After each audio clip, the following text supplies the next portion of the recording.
John, we have a question right back here, right, John? My name is Lorna, and I have a question concerning the $8,000 tax credit, which was recently or being proposed for those people who are already in the pipeline. What about those who are entering into the market right now? Do you know if there's a proposal to reintroduce that to those who are just starting out? At the federal level, no. You missed your opportunity.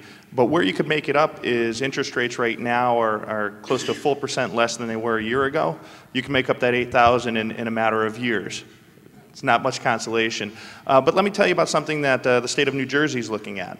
I know some realtors down there very well, and they're proposing down in New Jersey that the state extend the tax credit. Barry, in his last answer, touched on this. I'd love to talk to the governor about tax rates. Corporate, you want to talk about jobs, let's lower the taxes for them. But that's not my area of expertise. So instead, if we could talk to the governor, if I had the opportunity, I'd say, look at the model of what New Jersey is doing, because with the tax credit, and I hinted at this earlier, it puts money back on Main Street. You get a first-time home buyer, they take advantage of the tax credit. If they're a first-time home buyer, they probably don't own a lawnmower. Up in the Northeast, you need a snowblower. So they're going to go out to the hardware store. They might even hire a contractor to repair their roof, get their house painted. That's money that's going right back into the local community. So that's what I would ask if I had the opportunity to talk to the governor. Will it happen? I don't expect it will. That's how we used the money that we got for the credit we used, I think, for a new boiler and also to get the house painted. So You needed the new boiler too. You both needed boilers. Yes, that's right. You could have gotten his. He had an old one. That's right. Yes, we have a question. We have a couple of questions right back here. Yes. Yes, my name is John, and my son and his mom live on Cape Cod, but not with the foreigners in Truro. They're with more of the Massachusetts types and the Mid-Cape. But seriously, how do you see the trends on the Cape in terms of both vacation homeowners and also full-time homeowners such as my son's mother? Do you see the trends of retirement changing as we baby boomers age toward more urbanized, more vibrant areas, or do you see the Cape thriving again in a few years? I actually see the Cape thriving, and the reason for it is the baby boom generation that's now retiring from their normal jobs is the richest generation of all time. Our kids, we hope, will do as well as we do. And so there's a lot of discretionary income. Older people are incredibly healthy. I'm 66 this year, and I just took up golf for the first time. And I still play some tennis, and I still like to do a lot of cycling down on the Cape. And I'm seeing a lot of my friends talking to me about, what properties are available on the Cape because they see themselves spending 3-4 months a year on the Cape, if not more. Many of my friends are now thinking about living full-time on the Cape once they retire from their regular jobs. So I think if you're dealing real estate out on the Cape, the good years are still ahead of us. And as far as housing on the Cape, the realtors on the Cape are indicating to us that activity is just as good now as it is across the rest of the state. They're seeing all price points selling. I was talking to a realtor last week, said that they had several houses in the $1 million range that were going under contract. I think that speaks for itself. Tony. The Cape is an area where it's a very limited supply of all the areas of Massachusetts. It is the most difficult to permit in because it has an extra layer of regulation, the Cape Cod Commission, that no other part of the state has. So supply is limited, demand is out there, and whether it's that lifestyle that one can get on the Cape or the closest substitute, which is just on the other side of the bridge, and the downside of the Cape, the downside of the Cape really is the bridge is really the only thing that's going to hold it back. And I think that's also good for the rest of southeastern Massachusetts because you can get the same feeling as on the Cape without the bridge. Yes, we have questions. We have a question way. You want to tell us? Tell us the zip code. Yes, tell us. Way in the back, yes. Yes, I'm Brian from Marshfield, and my question is directed to the professor, but anyone can feel free to answer it, obviously. Every panelist has spoken about an economic recovery. However, also Mr. Sears has touted the large number of mortgages that are FHA either originated or supported, and Professor Bluestone was clear to credit key aspects of the stimulus package with the economic recovery. And from that, it seems that most facets of this recovery were a construct of government rather than created by market fundamental principles. I would ask if that assessment is correct, and if it is, what impact would that have on the recovery as a whole? Can it be sustained if it is a construct of the government? Well, I mean, what we have had is a classic pump priming by the government. I mean, there are three ways that you can expand the economy. Consumption, that's what families do. Investment, that's basically what business does. Or government spending. We saw a plummeting investment. We saw a plummeting in consumption. So essentially, the only actor out there that could have stimulated the economy was government. If they had not, we'd still have unemployment rates going up to 11, 12, 14%. There's an article, in fact, in the Wall Street Journal yesterday by Professor Alan Blinder of Princeton, in which he goes through and shows that, in fact, the stimulus has had a fairly substantial impact in stemming what would have been a much worse recession. But let's be clear, the only thing the government can do is stimulate the economy until the private sector engine gets moving. And that's what I think we're starting to see in places like Massachusetts, so that, in fact, the stimulus gets us to the point where we can get the private sector working.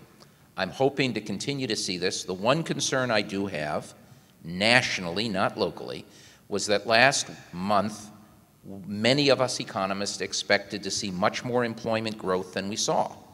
We got 411,000 jobs, but only 41,000 of them were in the private sector. All the rest were temporary jobs working for the census.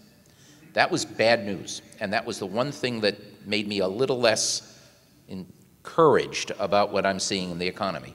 I can't wait until the first Friday in July when we'll have the June employment numbers out, and I've been telling everybody I'm waiting to see what those numbers are and to see whether we have a bounce back in employment. That will suggest to me that the June numbers, the May numbers, were an aberration. So we'll see. But we needed the stimulus. Indeed, I would have wanted even a little bit more stimulus so we could have gotten unemployment down further. People are so worried about deficits, and there should be some concern about deficits. But in fact, the real problem right now is getting the economy purring at 4%, 4.5% growth, unemployment coming down a tenth or 2/10 of a point each month, so we can get down to unemployment nationwide. Kevin.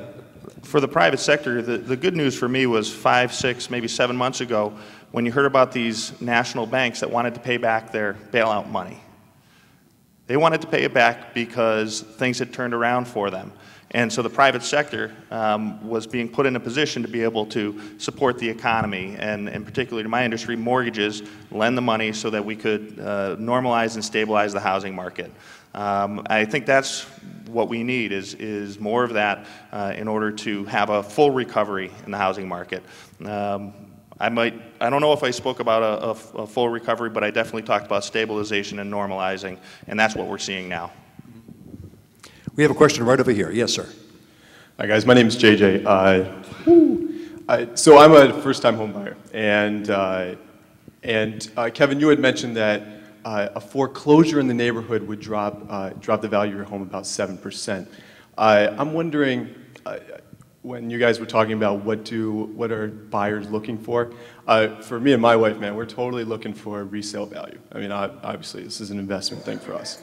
And so we're wondering, is there characteristics or anything that we can be looking for that, I hate to try to predict somebody that's going to foreclose on their home, that's a horrible thing, but like characteristics that we can be looking for that would help us to gauge whether or not our neighborhood would have potentially foreclosures that would drop the value in our home? You're looking for some degree of safety there in that decision. Absolutely. Well, the first thing I would tell you, and the professor and I were talking about this earlier, look to the school systems. You want security in housing, look to the school systems. The communities that have the better schools have more stability in their housing prices, if not appreciation. But can you gauge your neighbors to see which ones are going to be foreclosed on? Unless you carefully monitor the newspaper and you look at the foreclosure filings, no. But sometimes there's some clear indications.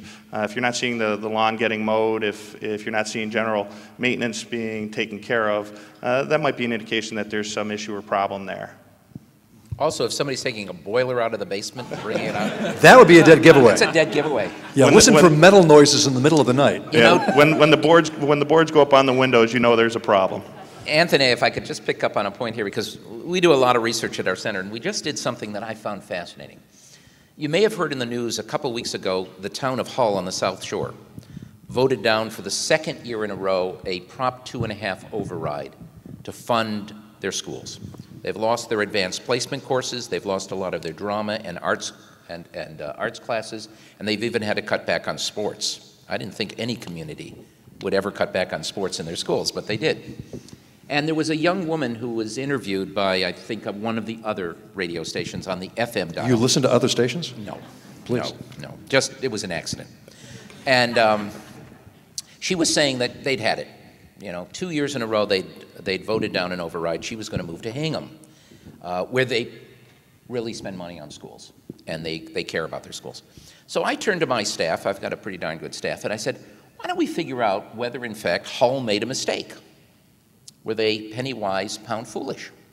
So we got data on the appreciation in all of the cities and towns in Massachusetts between 2005 and the current time. We got data on SAT scores. We got data on spending per pupil. And we did a pretty sophisticated statistical analysis.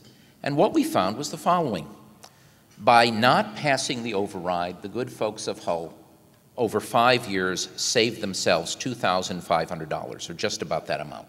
That is how much they saved by not passing an override and paying more taxes.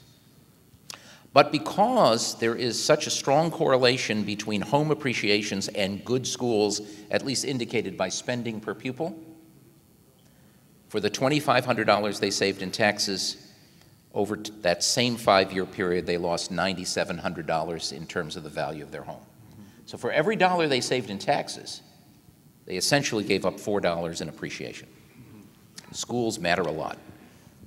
We have a question right in the back. Yes, John. Good morning. Somebody way in the back. I can't see you under the spotlights, but go ahead. Hi. Hey, good morning. My name is Benade. I have a steady job, and I want to buy a house. Actually, I'm paying over $1,600 in rents. Can I buy a house now? No doubt about it.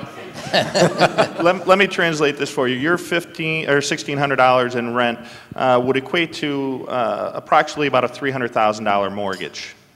So if you can comfortably afford that, then you could comfortably afford a mortgage of $300,000. But what you need to do is meet with Rick, the mortgage banker over here, and find out what you're truly qualified for. And then what you're going to have to do is take that qualification and find the community where you'll be able to afford to buy. You might have some sacrifices, you might have a longer commute to work or whatever it is, but you could definitely buy now. Number one, I'm glad you're here. Thank you so much. Number two, you represent the type of people who really need to think about making that jump from renting to buying. And as we noticed, instant networking right here at the WBC Business Breakfast. Thank you so much. Anybody else want to add to that answer? Okay.